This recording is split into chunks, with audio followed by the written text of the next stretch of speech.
A precarização, ou seja, perdas de direitos trabalhistas, é o principal temor de quem se diz contrário ao projeto de lei que regulamenta as terceirizações no país e foi aprovado no Congresso Nacional. Já os empresários garantem a lei não irá retirar dos trabalhadores direitos já conquistados ao longo de décadas. Pelo texto aprovado na Câmara dos Deputados, empresas brasileiras poderão terceirizar não só atividades meio, como limpeza, segurança, tecnologia, mas também as de fim. Numa universidade, por exemplo, a instituição poderá contratar uma empresa especializada que poderá oferecer professores. 6 deputados federais de Mato Grosso votaram a favor das terceirizações. O projeto agrada os lojistas do estado. Na verdade, nós temos 3 lados, né? Nós temos o lado do empregado, o lado do contratante e o lado do contratado.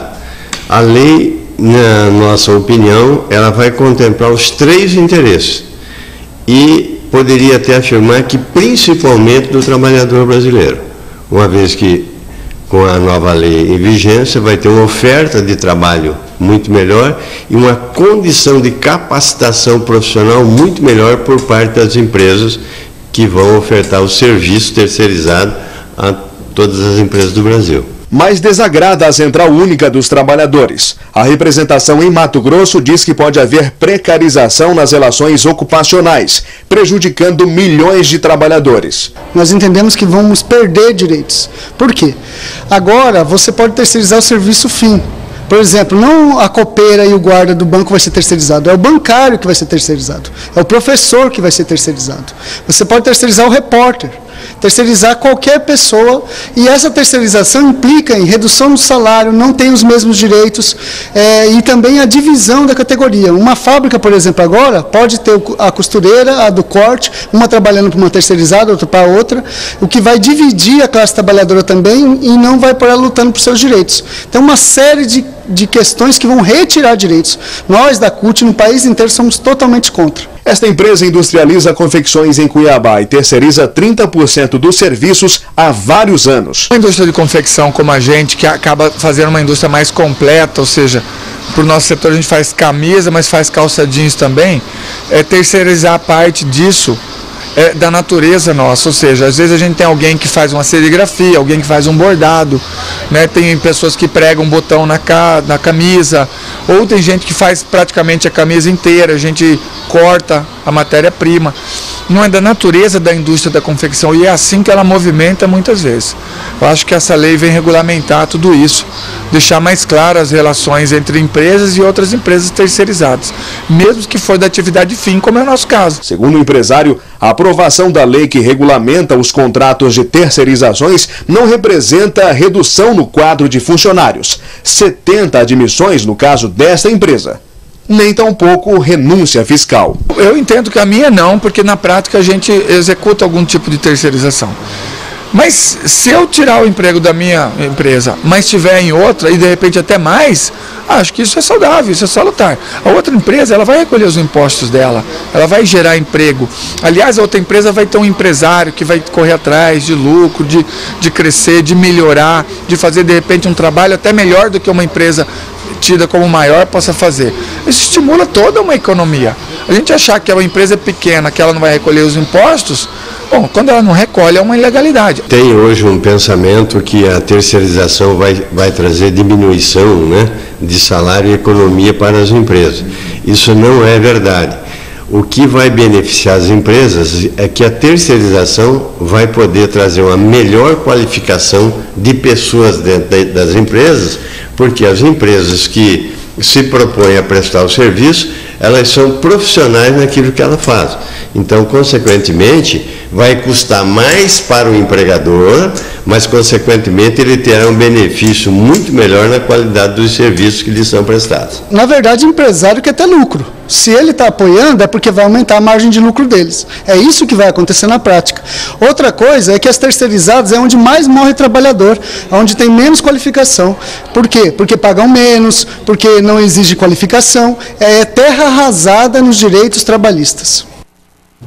E para continuar falando sobre esse assunto, agora no quadro Direito em Pauta, eu converso ao vivo com o presidente da Comissão de Direito do Trabalho da Ordem dos Advogados do Brasil em Mato Grosso, Marcos Avalone. Bom dia, obrigado pela presença aqui com a gente. Bom dia, é um prazer estar aqui. Só para reforçar o que na reportagem a gente viu aí. Foi aprovado nesse momento pela Câmara dos Deputados. Ainda precisa de outras aprovações. Sim, o projeto da chamada Lei de Terceirização, ela foi aprovada pela Câmara e está sendo encaminhada para o Senado. Caso passe pelo Senado, ele ainda necessita do aval da Presidente da República.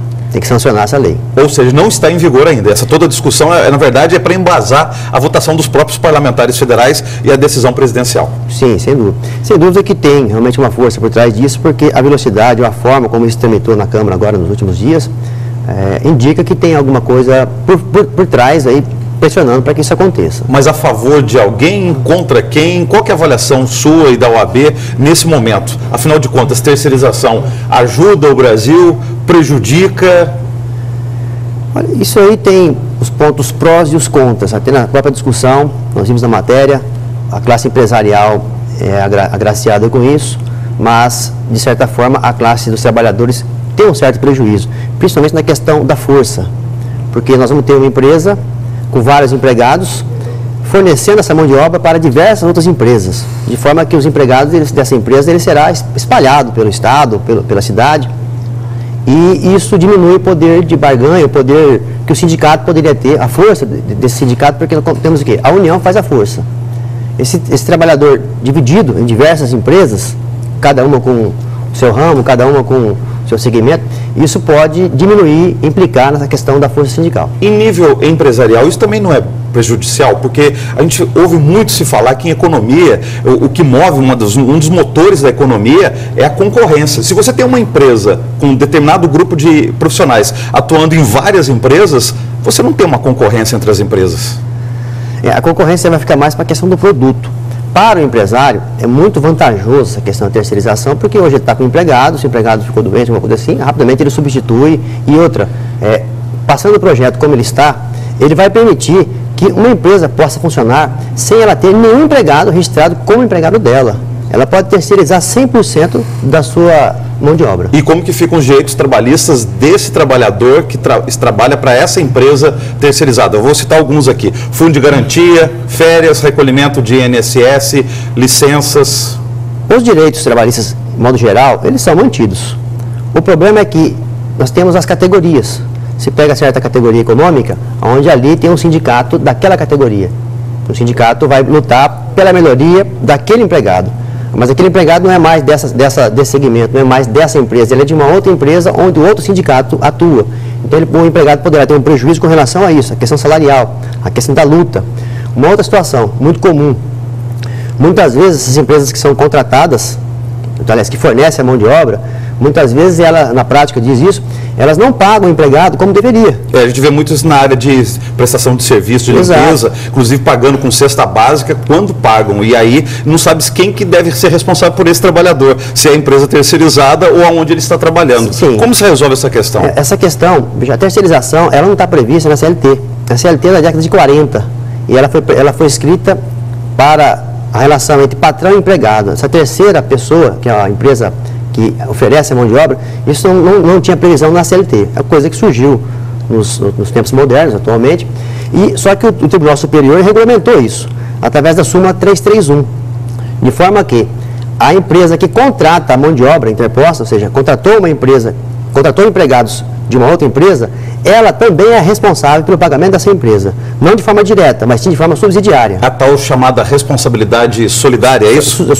Nesse caso é subsidiária, ou seja, se a empresa que é a empregadora desse empregado não pagar o empregado, quem tem que pagar é a empresa que contratou. Agora, a gente vê muito também quando se fala em terceirização, e inclusive em áreas da construção civil, a tal da quarteirização. Uma empresa vence uma licitação e repassa o serviço para outra. No caso da terceirização de mão de obra, de trabalhadores, esse projeto, se for aprovado do jeito que está em tramitação em Brasília, ele também vai permitir quarteirização, no caso? Sem dúvida. O texto do projeto permite a terceirização, permite a quarteirização, não veda nada com relação a isso. Tá? E só completando, então, a questão é a seguinte, isso aí vai ampliar, essa questão do não cumprimento do patrão com suas obrigações trabalhistas, vai ampliar a demanda trabalhista.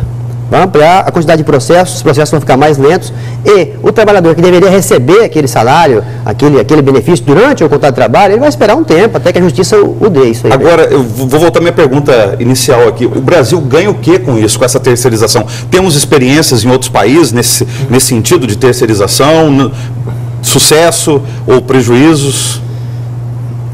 Os pontos de vista eles divergem nessa questão. A classe empresarial vê isso como positivo porque vai dinamizar mais o trabalho, vai poder prestar um serviço melhor naquilo que ela faz, naquilo que cada segmento faz. Mas para o trabalhador, volto a dizer, é um prejuízo. Outra questão também que chama atenção, e aí não é nem a questão dos encargos sociais, pelo que eu estou percebendo também, que a terceirização, ela tira isso de quem está contratando. No fato, por exemplo, do vínculo, porque o trabalhador, o profissional com vínculo com a empresa original, ele tem uma certa dedicação. Ou hoje isso não se preocupa mais, a atual economia do século XXI, a preocupação não é mais essa, é a prestação de serviço independente do vínculo do trabalhador. Essa questão do vínculo, eu, como pessoa, vejo algo muito importante, a qualificação do empregado dentro da empresa. Dentro da empresa. Então, se você tem uma empresa e tem um empregado, ela vai investir nele.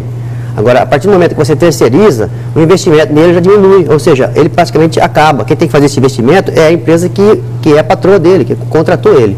E não a que está fazendo a recontratação. Agora, por ser um assunto tão polêmico, não caberia os parlamentares federais, deputados federais, senadores, o próprio governo federal, já que a presidente vai ter que sancionar essa lei ou vetar, não deveriam fazer audiências públicas pelo Brasil para ouvir a população brasileira, para depois tomar uma decisão, ou eles, pelo simples mandato que eles têm em Brasília, eles já podem votar?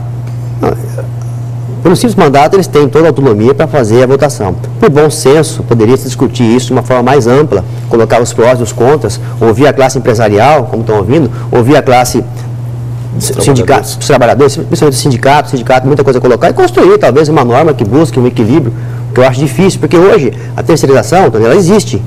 A empresa pode contratar terceirizado nas atividades meios dela. Por exemplo, serviço de limpeza, serviço de segurança, isso pode ser contratado. Não pode atividade fim. Tá? Então, de forma geral, nós temos já a questão de terceirização aceita no Brasil. Tá? O que falta, essa lei, ela vai permitir fazer a terceirização geral. Como eu disse, empregada, vai ter empresa que não vai ter nenhum empregado, se quiser. Tem só ali o diretor dela e o restante é tudo terceirizado. Obrigado pela sua presença ao vivo, bom dia. Um prazer, bom dia.